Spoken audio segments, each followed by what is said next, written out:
Haleluya, selamat pagi kasih karunia Tuhan kita rasakan. Kalau sampai saat ini kita ada sebagaimana ada, ini sungguh kemurahan dan berkat Tuhan. Amin saudara, amin, haleluya. Tema khotbah pada saat ini yaitu miliki hubungan yang baik dengan siapa saja. Sekali lagi, miliki hubungan yang baik dengan siapa saja. Suatu saat Tuhan Yesus pernah ditanya oleh seorang ahli Taurat. Pertanyaannya begini, kalau seluruh hukum Taurat dan kitab para nabi itu disarikan, kira-kira apa isinya? Itu pertanyaan ahli Taurat kepada Tuhan Yesus. Lalu Tuhan Yesus menjawab, ada dua. Yang pertama yaitu mengasihi Tuhan dengan segenap hati, dengan segenap jiwa, dan dengan segenap akal budi. Jadi hubungannya dengan Tuhan. Jadi hubungan dengan Tuhan harus baik. Hubungan dengan Tuhan harus intim. Hubungan dengan Tuhan harus mesra. Tetapi saudaraku, jangan lupa Yesus bilang yang kedua. Kita harus baik dengan sesama. Nah ini. Jadi kita harus baik dengan sesama. Mengasihi sesama kita. Dengan kata lain, kita juga harus baik dengan sesama. Nah, terus terang saja, seringkali gereja ini tidak seimbang. Mengapa saya katakan tidak seimbang? Banyak gereja fokusnya harus punya hubungan yang manis dengan Tuhan. Harus punya hubungan yang mesra dengan Tuhan. Harus punya hubungan yang intim dengan Tuhan. Sekali lagi saudaraku, ini tidak salah dan ini baik. Kita perlu memiliki hubungan yang baik dengan Tuhan. Kita perlu memiliki hubungan yang manis dengan Tuhan. Sekali lagi ini baik. Tetapi saya melihat ada begitu banyak orang yang punya hubungan baik dengan Tuhan. Ada begitu banyak orang yang rohani. Ada begitu banyak orang yang intim dengan Tuhan. Cinta dengan Tuhan. Tetapi tidak disukai banyak orang. Coba anak amankan biar tidak lari-lari. Ini ironis saudaraku. Ironis. Dengan Tuhan hubungannya baik. Dengan Tuhan hubungannya intim, tetapi hubungan dengan sesama tidak baik. Ini sungguh ironis. Mana yang salah? Karena apa? Orang ini fokusnya hanya menjalin hubungan dengan Tuhan. Mengabaikan hubungan dengan sesama. Itulah sebabnya ketika di kantor tidak disukai banyak orang. Nah ini, ketika di kantor tidak disukai banyak orang. Ketika di tempat kerja pun juga banyak orang tidak suka. Teman-teman pun juga banyak yang tidak suka. Nah ini saudaraku yang harus kita menjadi perenungan bagi kita semua. Memang pada prakteknya terus terang saja, jujur saja ini tidak mudah. Karena apa? Di dalam gereja ini saja, di dalam gereja banyak orang yang menyebalkan. Bukan di sini, di sana. Di gereja sana. Di dalam gereja banyak orang yang menyebalkan saudaraku. Dan ini fakta yang ada di depan kita. Satu saat ada jemaat ngomong saya begini, Om, saya males kalau masuk gereja di sampingnya orang itu. Kenapa kamu malas? Saya tidak konsentrasi Om. Karena apa? Waktu Om lagi khotbah, Sebentar-sebentar buka WA, sebentar-bentar buka Facebook, senyum-senyum sendiri. Dan itu menghilangkan konsentrasi saya, Om. Makanya saya malas. Nah, lihat ini. Ini sering kita temui. Dengan kata lain, saudaraku, ketika saudara ke gereja seperti pagi hari ini, lalu saudara mungkin, maaf, saya yakin hari ini saudara tidak ada yang begitu. Buka-buka Facebook, WA. Bukan cuma saudara yang tidak akan alami berkat Tuhan, sebelah-sebelah itu merasa risih, saudara. Ayo, ketika saudara mengambil keputusan, aku mau ke gereja, fokuskan hati pikiranmu untuk Tuhan. Amin, saudara. Amin. Nah ini, banyak saudaraku kita temui orang-orang seperti ini. Tetapi perintah Tuhan tadi katakan, kita harus tetap mengasihi. Kita tetap harus menyayangi. Nah, coba kita lihat ayatnya. Di dalam Roma pasal yang ke-12, ayat yang ke-18. Sekali lagi, jujur saja, ini sulit. Di dalam Roma pasal 12 ayat 18. Sedapat-dapatnya, kalau hal itu bergantung padamu, hiduplah dalam perdamaian dengan semua orang.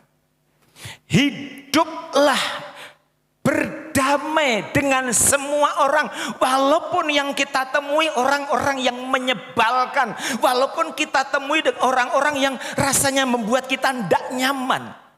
Nah, pada pagi hari ini kita akan belajar kisah persahabatan antara Abraham dan Abimelek. Kita akan belajar kisah persahabatan antara Abraham dan Abimelek. Dan ingat, saya kasih tahu sekali lagi. Dan ingat, kadang-kadang di dalam menjalin satu hubungan itu ada konflik. Ini fakta. Kadang-kadang di dalam kita menjalin satu hubungan, di dalam menjalin satu persahabatan, ada masalah terjadi. Nah, itu yang dialami oleh Abraham dan Abimelek. Nah, pada saat ini, ketika kita menemukan masalah di dalam kita menjalin hubungan dengan orang lain, bagaimana caranya kita mengatasi masalah itu? Apa yang harus kita buat? Apa yang harus kita lakukan ketika persahabatan dengan teman kita ada sesuatu? Apa yang harus kita kerjakan? Persahabatan kita dengan orang lain mengalami konflik. Dan ingat, resep ini bisa kita gunakan bagi saudara yang sudah berumah tangga, bagi suami dan istri, bagi majikan dan anak buah, bagi atasan dan bawahan, bagi menantu dan mertua, dan juga kita bermasyarakat, juga hubungan kita dengan tetangga. Ini perlu, saudaraku. Yang pertama, apa yang harus kita lakukan ketika kita menghadapi masalah? Yang pertama, cegah potensi konflik yang bisa timbul. Sekali lagi, cegah potensi konflik yang bisa timbul. Artinya, kalau saudara merasa ada tanda-tanda yang tidak beres atas persahabatan ini, saudara harus peka. Saudara harus peka. Dan itulah yang dilakukan oleh Abimelek. Kita lihat ayatnya. Ayat ini cukup panjang. Saudara konsentrasi. Ayat ini bagus sekali, saudaraku. Di dalam Kejadian pasal 21 ayat 22 begini bunyi firman Tuhan. Pada waktu itu Abimelek beserta Pikhol, panglima tentaranya, berkata kepada Abraham, Allah menyertai engkau dalam segala sesuatu yang engkau lakukan. Oleh sebab itu bersumpahlah kepadaku di sini demi Allah, bahwa engkau tidak akan berlaku curang kepadaku atau kepada anak-anakku atau kepada cucu cicitku sesuai dengan persahabatan yang kulakukan kepadamu.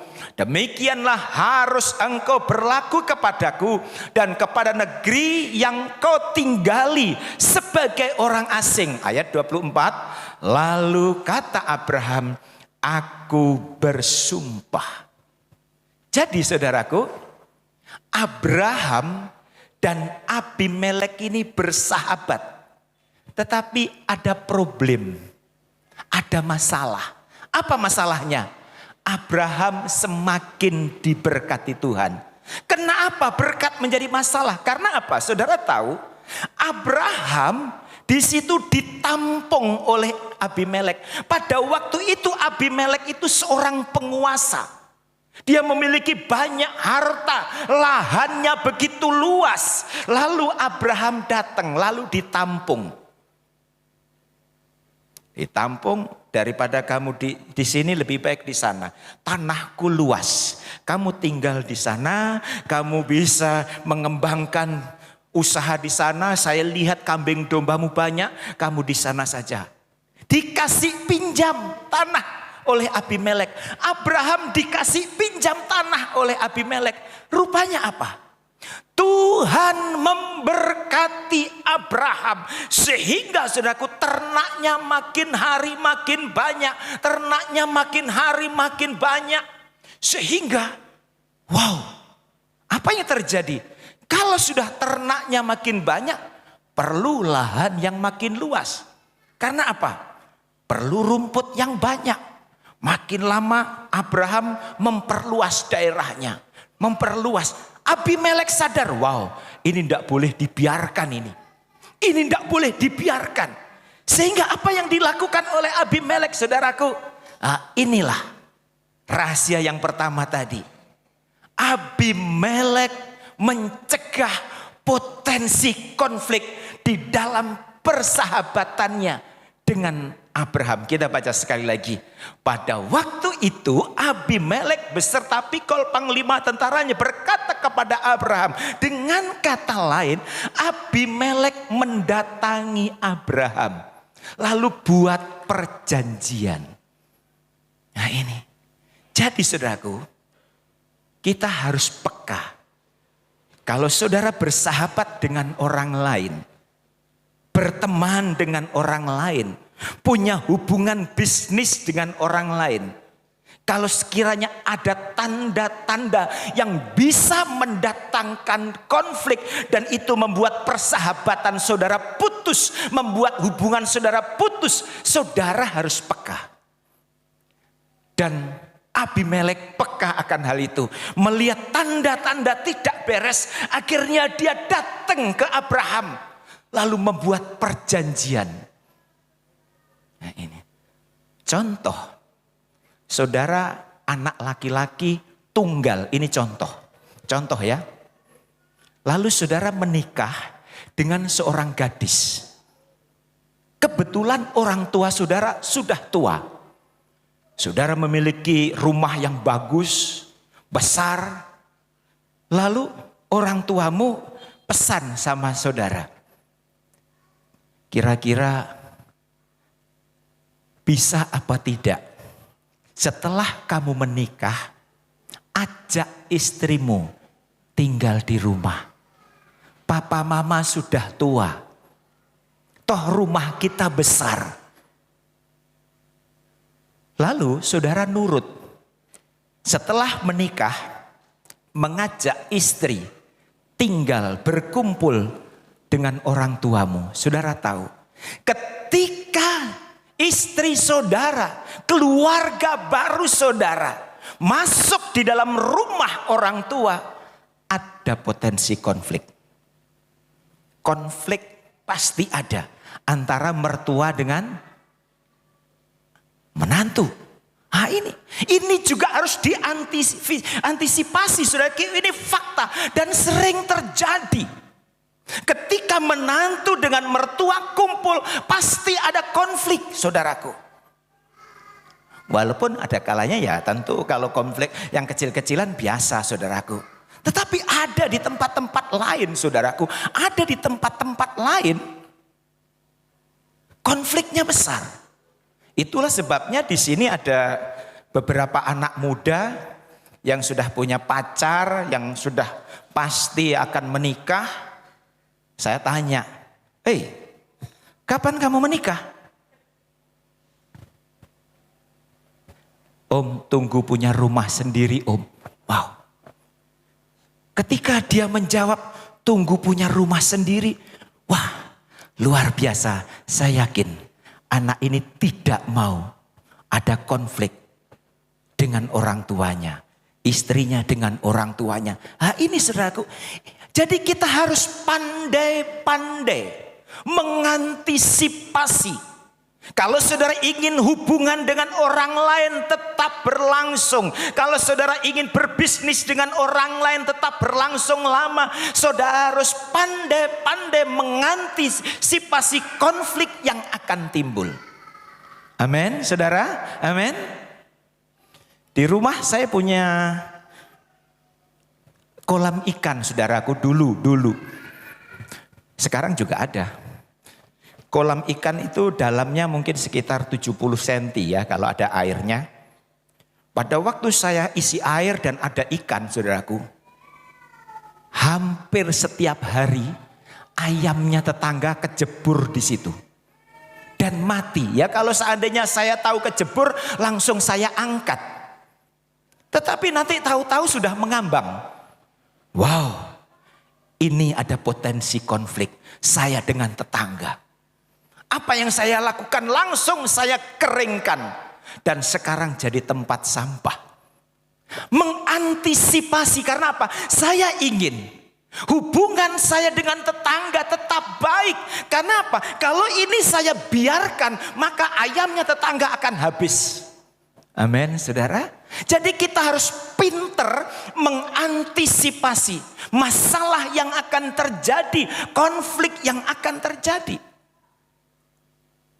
Saya di rumah punya pohon mangga, saudara. Itu pohon mangga kalau lagi berbuah, wow, lebat, saudaraku.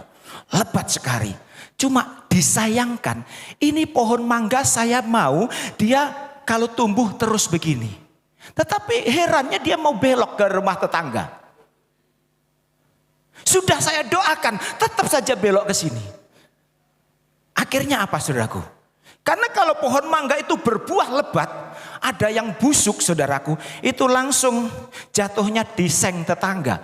Itulah sebabnya teman-teman saya kemarin, Pak Gino, Pak Bernard, Willy, dengan gagah perkasa potong semua itu mangga itu, saudara. Karena apa? Untuk mengantisipasi agar konflik tidak terjadi. Di dalam kita berhubungan dengan masyarakat, ini saudaraku pasti akan terjadi. Untuk itu saudaraku, kalau saudara ingin memiliki hubungan dengan orang lain tetap baik. Yang pertama, resep yang pertama, kunci yang pertama, cegah potensi konflik itu sedini mungkin. Amin, saudara. Cegah potensi konflik itu sedini mungkin. Itu yang pertama, saudaraku. Yang kedua, bagaimana caranya agar kita tetap memiliki hubungan yang baik dengan orang lain dan itu hubungan itu panjang. Yang kedua, bersikaplah jujur dengan orang lain. Bersikaplah jujur dengan orang lain. Mengapa, saudaraku? Kalau saudara sekali lagi ingin memiliki hubungan dengan orang lain itu berkepanjangan, baik terus, yaitu bersikap jujur. Kisah Abraham dan Abimelek ini, saudara perlu tahu latar belakangnya. Kenapa Abimelek datang kepada Abraham untuk membuat perjanjian? Karena apa? Abraham pernah berbohong. Abraham pernah membohongi Abimelek. Nah Itulah sebabnya apa yang telah dilakukan Abraham pada waktu itu membekas di hati Abimelek. Karena Abraham pernah berbohong, Abraham pernah membohongi Abimelek, Abraham pernah menipu Abimelek. Jadi saudara, mungkin saudara mengenal Abraham itu sebagai orang yang hebat, benar. Saudara mengenal Abraham sebagai orang yang beriman, betul. Saudara mengenal Abraham sebagai bapak orang percaya, itu benar saudaraku. Sekali lagi, itu tidak salah. Tetapi ada sisi lain dari Abraham. Abraham pernah tidak jujur dengan Abimelek. Abraham pernah membohongi Abimelek, yaitu soal istrinya. Ketika Abraham baru datang ke Abimelek, Abimelek tanya, siapa perempuan cantik itu? Abraham tidak mau mengakui status Sarah sebagai istrinya. Akhirnya Abraham bilang apa? Dia saudaraku. Karena pengakuan Abraham, dia saudaraku, akhirnya itu Sarah diambil oleh Abimelek. Dan pada waktu malam, firman Tuhan datang kepada Abimelek. Hai Abimelek, dia itu nabi. Jangan kau apa-apakan. Dia itu istri Abraham. Kaget saudaraku. Abimelek bilang, Tuhan, kan Tuhan dengar pengakuan daripada suaminya Abraham bahwa dia itu saudaraku. Iya, itulah sebabnya aku tidak ingin engkau celaka. Aku kasih tahu. Kita lihat di sini. Tidaklah heran saudaraku, Abimelek tidak percaya lagi kepada Abraham. Karena apa? Abraham pernah berbohong. Abraham pernah membohongi Abimelek. Dan itu membekas di hati Abimelek. Jadi ketika kita berbohong, ya, perhatikan baik-baik. Ini penting sekali. Ketika kita berbohong dan orang lain tahu kalau kita ini berbohong, jadi saudara jangan berpikir dengan berjalannya waktu orang itu akan lupa. Tidak. Nah ini konflik saudaraku, hubungan menjadi putus, hubungan tidak berkesinambung karena apa? Salah satu dari dua pribadi ini tidak jujur. Tadi pagi saya katakan, sekali suami berbohong dengan istri dan istri tahu kalau suami itu berbohong, catat, maka istri perlu waktu untuk melupakan kebohongan daripada suami. Amin. Amin. Saya lihat istri-istri manggut-manggut. Terus om. Perlu waktu untuk percaya lagi kepada suami. Kenapa? Suami telah membohonginya. Demikian juga sebaliknya saudaraku. Kalau sampai istri berbohong kepada suami dan suami tahu istrinya telah berbohong, suami perlu waktu untuk percaya lagi dengan istrinya. Ganti suami yang manggut-manggut. Ayo saudaraku, renungkan firman Tuhan baik-baik. Sekali lagi saya tekankan, ini satu pelajaran yang luar biasa. Kalau saudara ingin memiliki hubungan yang baik, terus baik, dan hubungan itu panjang, yang kedua, jaga integritas. Kejujuran itu harus ada di dalam kehidupan kita. Suatu saat seorang istri tanya sama suaminya, "Pak, kapan dapat THR tahun ini?" Suami bilang, kemarin kan sudah saya kasih sama mama kemarin. Loh, kemarin itu uang THR ya? Iya, kemarin tuh sudah saya kasih, itu saya kasih sama kamu. Lalu itu uangnya siapa Pak yang di amplop coklat yang Papa selipkan di buku?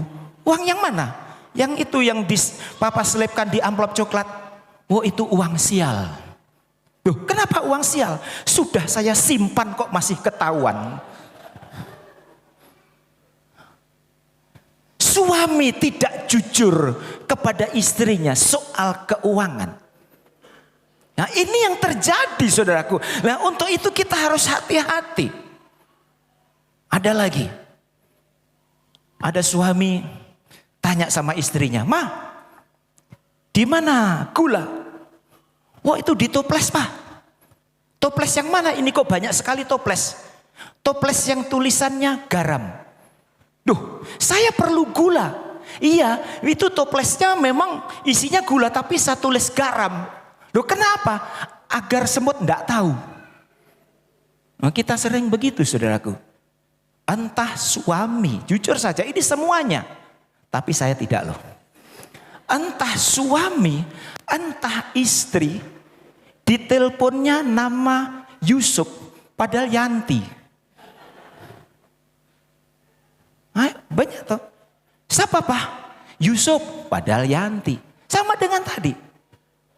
Tidak ada kejujuran di dalam rumah tangga. Ayo di hari-hari ini saudaraku. Kalau saudara ingin memiliki hubungan yang baik. Dan hubungan itu terus berlanjut, terus berlanjut, terus berlanjut. Jaga integritas, jaga kejujuran. Amin saudara. Berikan kemuliaan untuk Tuhan kita Yesus Kristus. Ini yang Tuhan inginkan di dalam kehidupan kita. Itulah sebabnya kenapa sampai Abimelek kamu harus membuat perjanjian, kita harus membuat perjanjian. Karena apa? Abimelek ingat Abraham telah dan pernah membohonginya. Coba kita lihat ayatnya tadi. Karena itu buanglah dusta dan berkatalah benar seorang kepada yang lain. Karena kita adalah sesama anggota. Jadi jangan sampai ada dusta di antara kita. Saya rindu.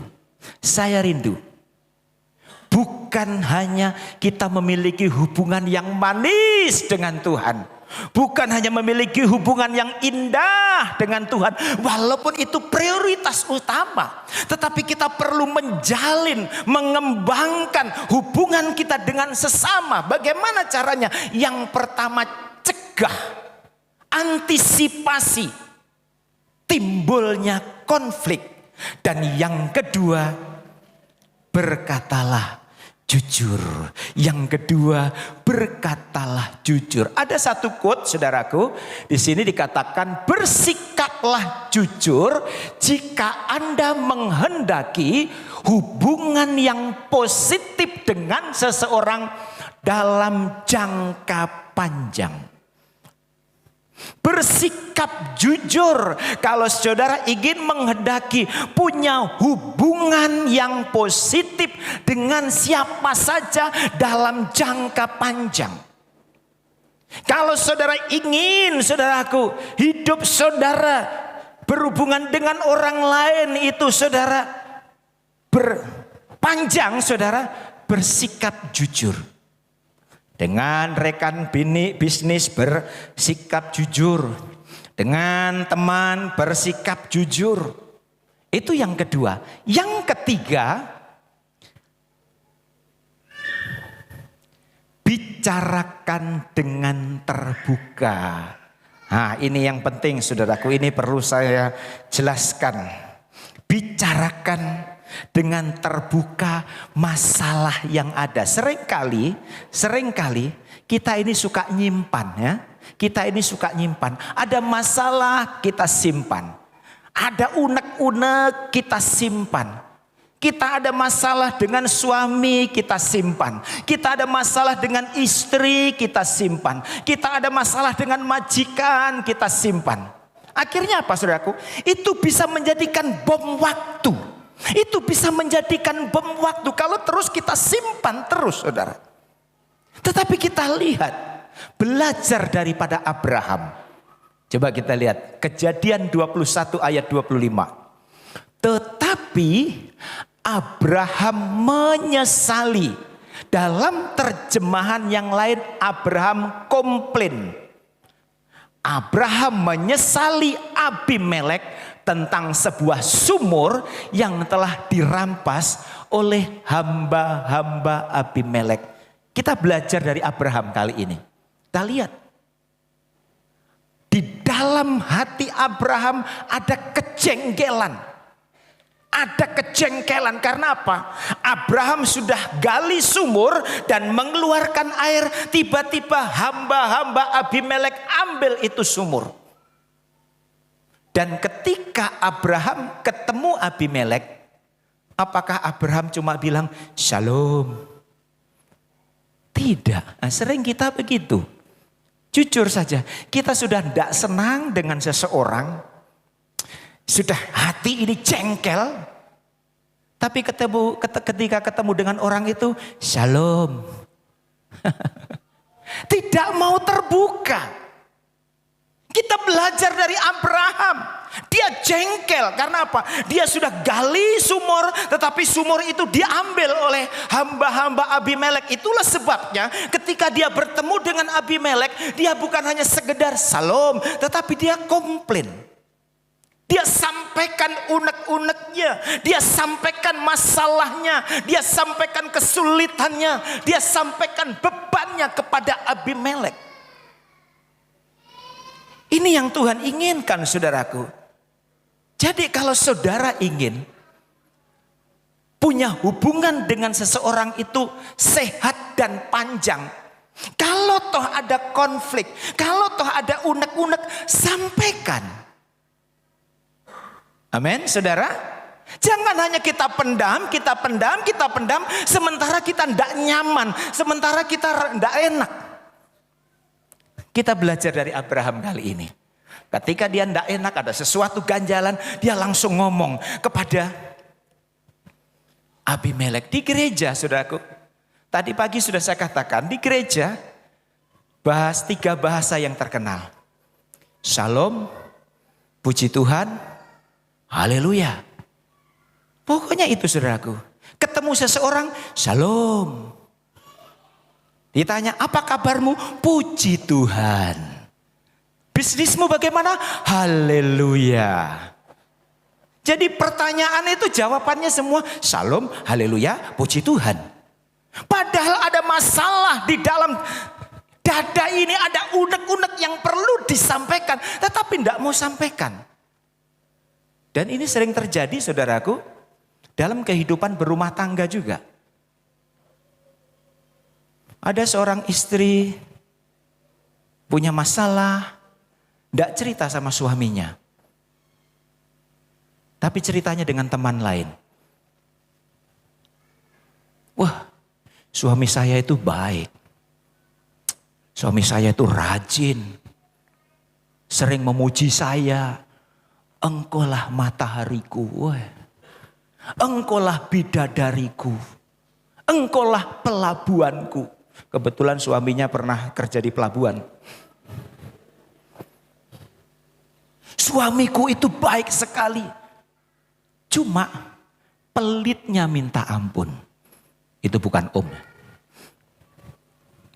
Saudara, tidak mau cerita langsung sama suaminya. Tapi cerita ke orang lain, suamiku tuh pelit. Suami bisa dinego, saudara.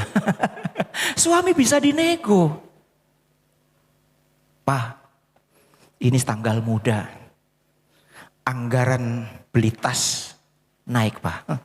Ini contoh saja. Bisa dinego, saudara.